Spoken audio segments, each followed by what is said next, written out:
կառավարության կողմից հարակից զեկուցող նշանակված է էկոնոմիկայի նախարարի տեղակալ Էդգար Զաքարյանը, քանի որ խաղային ոլորտը, ինչպես գիտեք, ֆինանսների նախարարությունից անցել է էկոնոմիկայի նախարարության տիրույթ,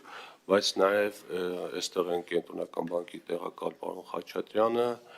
եւ նաև պետական եկամուտների կոմիտեից պարոն Գևորգյանն էլ է մասնակցում, քանի որ թեման բոլորին առնչվում է, կարող է այդ կարգավորումների մասով լրացուցիչ պարզաբանումների կարիք լինի։ Խնդրեմ, պարոն Զաքարյան։ Շնորհակալություն, պարոն Թունյան։ Հարգելի գործընկերներ, ներկայացնում նաև կառավարության առաջարկությունները։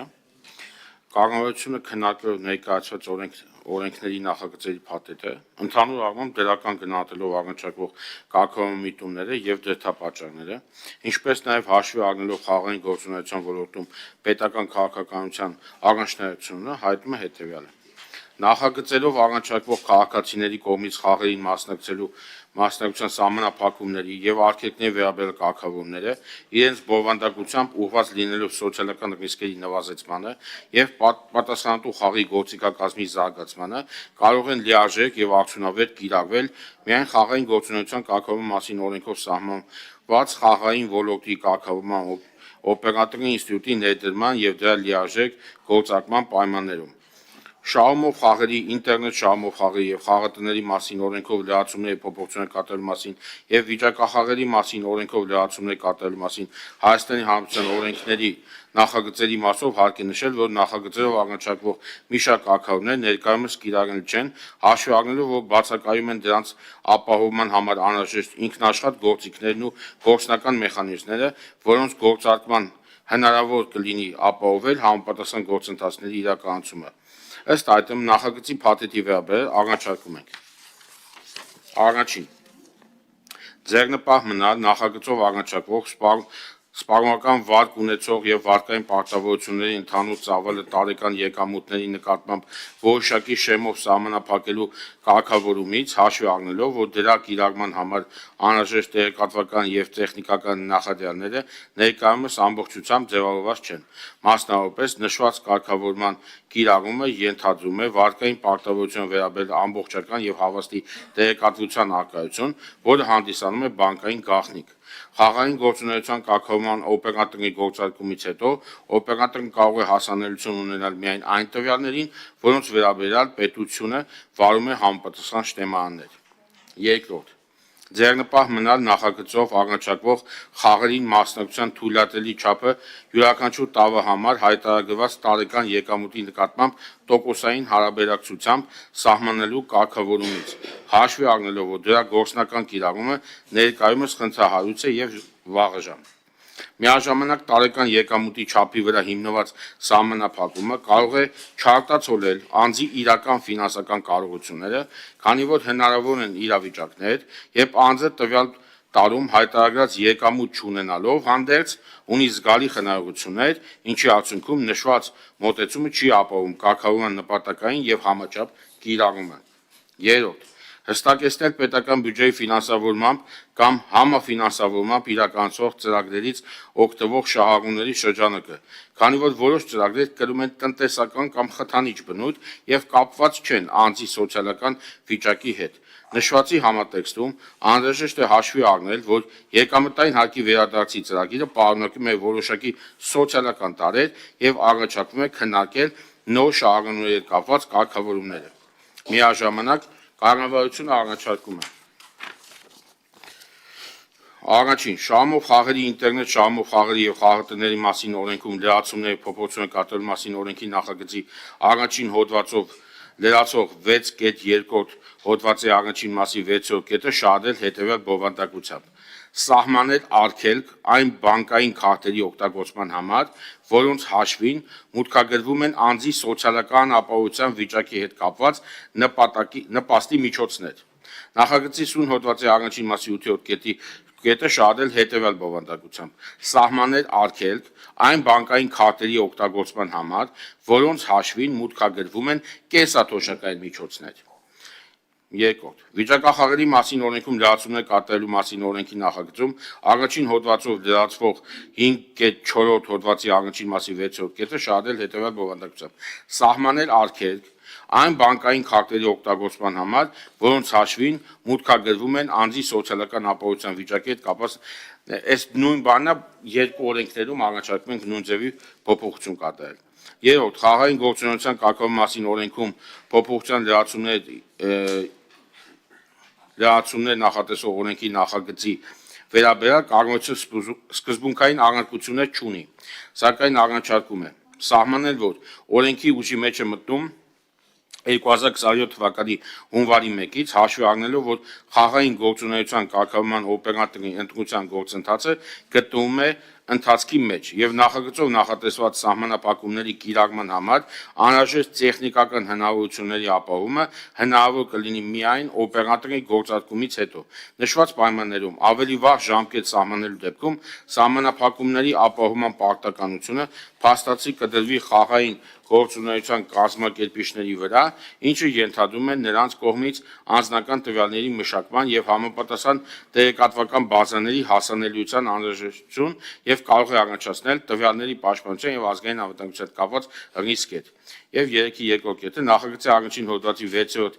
կետը շահել հետեւյալ խմբագրությամբ հանդիսանում են օրենսդրությամբ սահմանված կարգավորող ընտանիքների սոցիալական գնահատման համակարգում հաշվառված ընտանիքի անդամ կամ այսինքն անդամներին են առաջարկում արգելափակել պետական սոցիալական բնակարանային ֆոնդի կացանում բնակվող ընտանիքի անդամ, նրանց նույնպես։ Ըստ այդմ կառավարությունը առաջարկում վերանայել նախագծի առաջին հոդվածի մասերի համարակարգը։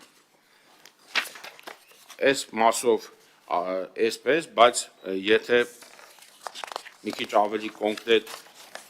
ասենք, որովհետև պարոն Հայկ Սարգսյանի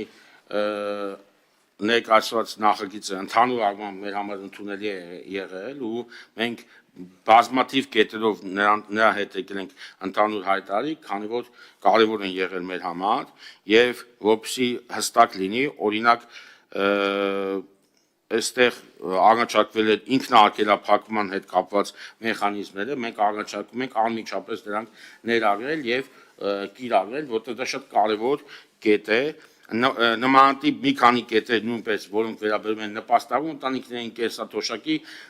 չափի արգելափակմանը, ինչպես նշեցի, մենք ամբողջությամբ կողմ ենք։ Ուղղակի ունենք օպերատորի ներդրման խնդիր, որը որ որոշակի հարցերում մեզ մի քիչ հետաքրքրում ենթադրենք 2027 թվականի մինչև հունվարի 1, որը որ նրա ներկայության կիրառության դեպքում դա էլ հնարավոր կլինի անել, իսկ այն մասով որտեղ որ գտնում ենք որ կան անհամապատասխանություն, արդեն ասեցի, շնորհակալ։ Շնորհակալություն, պարոն Զաքարյան։ Այսինքն, եթե հիմա ամփոփենք, հետեւյալն է ստացվում։ Կառավարությունը ընդհանուր առմամբ դրական եզրակացության արժանացել նախագիծը, այսինքն հիմնական գաղափարը, որ պարոն Սարգսյանը դրել էր նախագծի մեջ, այդ ինքնաարգելափակման հնարավորությունը, դրան լիովին կողմ եք։ Մնացած մասերով ըստ էության էլի համաձայն եք, պարզապես խնդիր կա դրա իրագործելիության հետ կապված։ Մասնավորապես դուք ասում եք, այս բաները, օրինակ, վարկային պարտավորությունների չափով պայմանավորելը, դա կարելի է քննարկել, ուղղակի քանի դեռ օպերատորը չկա, բանկային գաղտնիքի հետ առնչվելու պահը բարդանում է ու նաև եկամուտների որոշակի չափով սահմանափակելու պահը, ես ինչքան գիտեմ, սկզբնական տարբերակում պարոն Սարգսյան, եթե սխալվում եմ, ինձ կուղեք, սկզբնական տարբերակում կարծեմ դա չի եղել, ոնց որ հետո լրամշակվել է, այսինքն կառավարությունում քննարկումների արդյունքում, ես ուզում եմ ասել, որ այս բոլոր տեսակի սահմանափակումները մենք բավականին երկար ժամանակ քննարկել ենք, անգամ սրանից դուրս սահմանափակումներ պետական ծառայության մեջ գտնվող անձանց վերաբերյալ տարբեր այլ խմբերում ներառված անձանց սահմանափակումները, բայց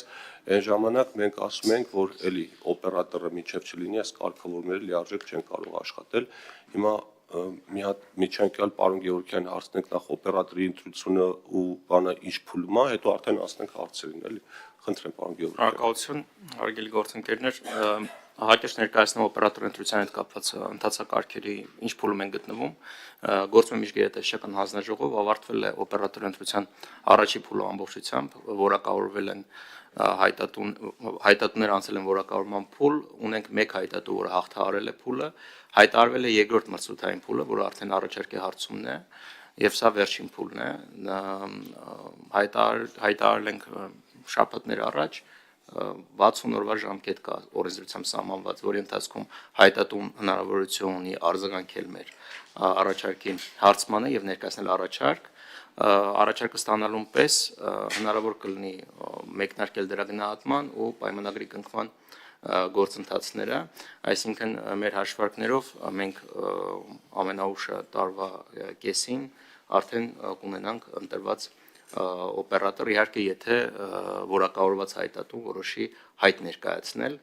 իսկ որոշման վրա կարող են ազդել տարբեր գործոններ, այդ թվում տարբեր օրենսդրական նախաձեռնություններով քննարկում ենք։ Տարվա կեսին կունենանք ընտրված օպերատոր, իսկ այդ ինտեգրումը ու մնացած process-ները, որ ինքը արդեն լիարժեք սկսի աշխատել, դա երբ արդեն հնարավոր կլինի։ Շնորհակալություն հարցի համար, օրենքով սահմանված ունենք 6 ամսյա ժամկետ ինտեգրման գործընթացների համար, ինչպես նաև մենք մեր առաջարկի հարցմամբ սահմանել ենք որոշակի պահանջներ, թե ինչ կերպով ու ինչ արագությամբ ու ինչ մարմինների հետ պետք է այդ ինտեգրումները իրականացնեն, երբ որ առաջարկը ներկայացվի, արդեն հայտատուն ինքը առաջարկի ներկայացման փուլում հստակ կսահմանի, թե ոնց է պատկերացնում ինչ ժամանակացույցով, բայց մեր կարծիքով, քանի որ նշված հայտատուն, որ որակավորվել է, հանդիսանում է ինքնին օպերատոր այլ երկրներում, կարծում ենք, որ ծրագրային աշխատանքները հնարավորինս արագ տեղի կունենան, մենք եւս մեր վերահսկողական որպես մարմին լինելով աշխատում ենք լիցենզավորված խաղացողների հետ դաշտում, որպեսզի այդ ինտեգրումները նրանք եւս շատ արագ ապահովեն, ընդհանուր պատրաստակամություն լիցենզավորված կազմակերպիչների կողմից արագ ինտեգրումները կազմակերպելու։ Այստեղ որոշակի կարող է խնդիր ունենանք ոչ on-line խաղատների հետ, այլ կազինոների հետ, այսպես կոչված, շահումով խաղատների հետ կապված, քանի որ խաղատների թվայնացվածության մակարդակը մի փոքր այլ է եւ այնտեղ որոշակի տեխնիկական հենց իրենց կողմից իրենց գործունեություն կազմակերպելու համար որոշակի ծրագրային տեխնիկական միջամտություններ պետք է կատարվեն, որը հուսանք եւս արագ տեղի կունենա։ Ամեն դեպքում այս կարգավորման քննարկման իմաստով կարծում եմ հենց առաջնահերթ մեր թիրախը հենց on-line ինտերնետ շահումով խաղերն են ու ինտերնետ շահումով խաղերի պարագայում թե արգելափակման ամբողջական վերահսկողությունը, թե մնացած սահմանափակումները, որ արդեն իսկ ունենք իրականում օրենքով սահմանված, հնարավոր կլինի ամբողջությամբ գործարկել մեր կարծիքով 27 թվականի հունվարի 1-ից, ինչն էլ ներառել ենք կառավարության առաջարկում, չկապելով ուղղակիորեն օպերատորի գործունեության հետ, այլ սահմանելով կորս ժամկետ, այսինքն 27 թվականի հունվարի 1։ Հատ լավ, խնդրեմ հարցեր։ Խնդրեմ պարոն Վարդգերդյան։ Շնորհակալություն, նախ ողջունում եմ տվյալ օրենքը, որովհետև իսկապես այս խաղամոլությունը ահավոր գործանար հետևանքներ ունենում մեր երկրում, բայց ամեն դեպքում մենք քննարկենք եւ գտնենք լավագույն տարբերակը, այն որ առաջարկվել է այս ամբողջ ծավալի աշխատանք, իհարկե շատ մեծ աշխատանք է կատարված։ Առաջին հարցս վերաբերում է ինքնաարգելափակմանը, պարոն Սարգսյան։ Ընդունենք, որ խաղամոլը նաև գիտենք, որ այնպիսի կատեգորիա է, որ հաճախ տնից փախչում են, չեն ենթարկվում եւ ինքնաարգելափակումը հնարավոր է, որ որոշ դեպքերում զուտ հնարավոր չլինի։ Արդյոք ճիշտ չի, որ մենք նաև ընտանիքի անդամների համաձայնությամբ արգելափակենք։ Այսինքն, եթե ինքը չի համաձայնվում եւ արդեն ամեն բոլոր սահմաններն անցել են, ընտանիքի անդամների ստորագրությամբ վարչական միջոցներով դատարանով պարտադրվի, որպեսզի արգելափակեն տվյալ խաղացողին, զուտ առաջարկության իմաստով, եւ մի բան, որը ես չեմ տիրապետում, հարցս կարող է ճիշտ չի ձևակերպված, չտիրապետելու արդյունքում, այսինքն հնարավոր է, որ ինքը նաեւ տեսականորեն հնարավոր է, որ ինքը խաղա այլ օգտահաշվով, այսինքն ինքն արգելափակվի, բայց խաղա մեկ այլ մարդու հաշվով, հնարավոր է դա թե չէ, ես ուղղակի չտիրապետելուց եմ ասում, այս հարցն է, մնացածը բայց հաշվով ինձ համար ընդունելի առաջարկներ են, շնորհակալություն։ Շնորհակալ եմ հարգելի պարոն Բագրատյան, ընդունում եմ ձեր առաջարկը, այդ փոփոխությունը նույնպես կներառեն փաթեթում, որպեսզի ընտանիքի անդամների կբացենք ծնողների